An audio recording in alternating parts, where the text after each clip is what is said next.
కాదు, ఆ మార్గమే కరెక్టు, ఈ మార్గం కూడా కరెక్ట్ కాదు, ఆ మార్గమే కరెక్టు, నాకు నచ్చినట్టు మార్గమే మంచి మార్గం అని బ్రతికేస్తున్న వారి జీవితాలు ఎలా ఉంటాయంటే అబద్ధమైన జీవితం అయిపోద్ది. అసత్యంలో వాళ్ళు నడుస్తూనే ఉంటారు. దేవుని యొక్క నిత్య జీవంలో వాళ్ళు వారసులు అవ్వలేరు.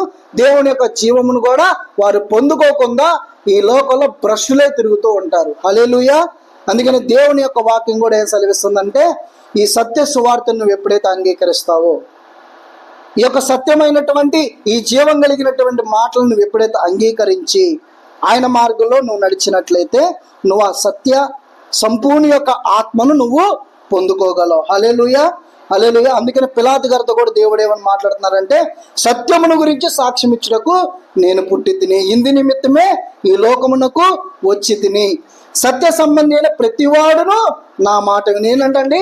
సత్య సంబంధి అయిన ప్రతివాడంట ఆయన మాట వింటాడంట. ఈరోజు యేసు ప్రభు వారి యొక్క మాట వినకుండా నీకు నచ్చినట్టు నువ్వు ఉన్నట్టయితే నీలో సత్యం ఉండదు.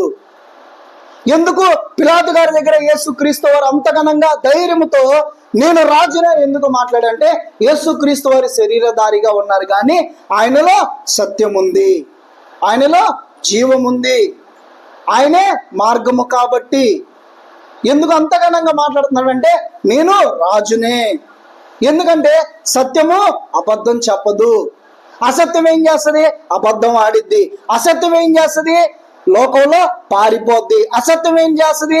దాక్కుండిద్ది. కానీ సత్యము మాత్రం సింహము వలె ధైర్యంగా నిలబడిద్ది. హల్లెలూయా, హల్లెలూయా.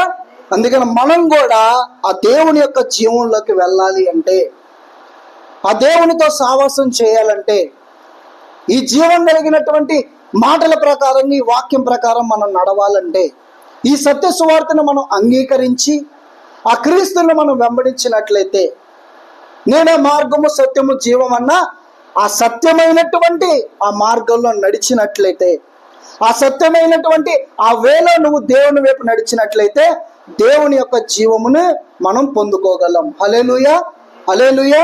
మరి దేవుడి మాటలు దీవించును గాక.